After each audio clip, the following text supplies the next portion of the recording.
1.5-2 साल तक तो feeding kids is like a challenge माँ के लिए। फिर जब सॉलिड्स हुआ तो परिवार के लिए फिर क्या खाना है क्या नहीं खाना है। फिर एक एज आती है जहां पर बच्चा बाहर की दुनिया से इंट्रोड्यूस होता है, बाहर के खाने से इंट्रोड्यूस होता है। फिर बच्चे को क्या नहीं खिलाना चाहिए और कौन सा वो चैलेंज शुरू होता है। If you would want to share some इसमें दो चैलेंजेस हैं। एक तो ये होता है कि 1 ईयर के बाद जब बच्चे की स्पीड ऑफ ग्रोथ थोड़ी कम हो जाती है, जैसे फर्स्ट ईयर में ना आपका बच्चा 50 सेंटीमीटर का बॉर्न होता है लेंथ में, और 1 साल में बच्चे की लेंथ 25 सेंटीमीटर बढ़ जाती है, तो ऑलमोस्ट उसने 1.5 टाइम गेन कर लिया।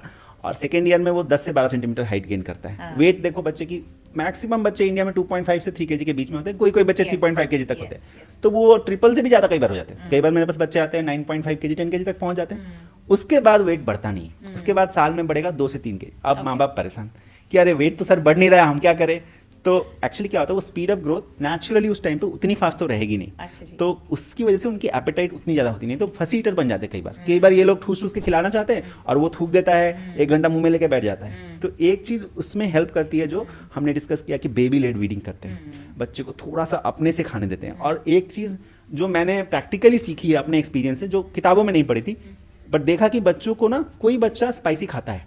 मदर से बात करके मुझे ये चीज़ लास्ट 3-4 ईयर से बहुत अच्छे समझ में आई कि कोई बच्चा स्पाइसी खाता है, कोई बच्चा एकदम ब्लैंड खाएगा, जैसे कि चावल खाएगा, उसके साथ घी डाल दो, आलू डाल दो, ऐसी वेजिटेबल डालो जो सिंपल है, जिसमें ज़्यादा टेस्ट नहीं है, और कोई मीठा पसंद करता है। तो नेचुरल जो फूड है उसमें जो अच्छे ऑप्शन है, उस तरह से हमें थोड़ा उसकी टेस्ट को पसंद करके, जैसे एडल्ट्स में भी होता है ना, हम में से कोई कुछ पसंद ज्यादा करता है, कुछ कम। हाँ, तो टेंडेंसी समझ में आ ही जाती है खाने के लिए। मेरी दोनों बेटियों में भी खाने की हैबिट्स बहुत ही अलग है, बहुत ही अलग है। एक के लिए थोड़ा सा टुवर्ड्स स्वीटर या ब्लैंड साइड बनता है, एक के लिए थोड़ा सा टुवर्ड्स सॉल्टी और सेवरी साइड बनता है। हाँ, तो उस तरह से आपको एडजस्ट करना है।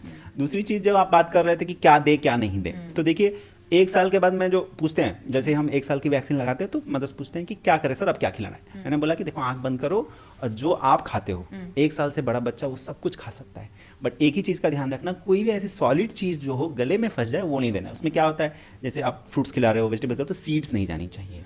नट्स को जैसे मैंने बताया कि हमेशा आपको पाउडर मेक श्योर कि वो आटे जैसा फाइन पाउडर। मैं बहुत पर्टिकुलर इन चीज़ों को लेकर, क्योंकि मैंने बहुत लंबा समय आईसीयू में काम किया हुआ है। हमने देखा हुआ है नट्स गले में फंस जाते हैं, सांस में चले जाते हैं, लंग्स के अंदर, और हमें फिर ब्रोंकोस्कोपी करके उसको निकालना पड़ता है।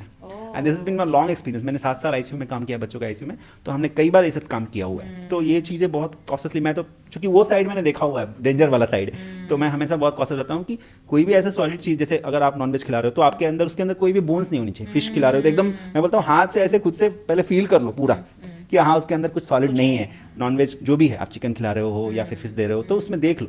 उसके अलावा ओवरऑल जो मैश्ड फूड है, थोड़ा सा ऐसा होना चाहिए कि बच्चे को चबाने के दांत शुरू में उतने नहीं आते, काटने के दांत आते हैं।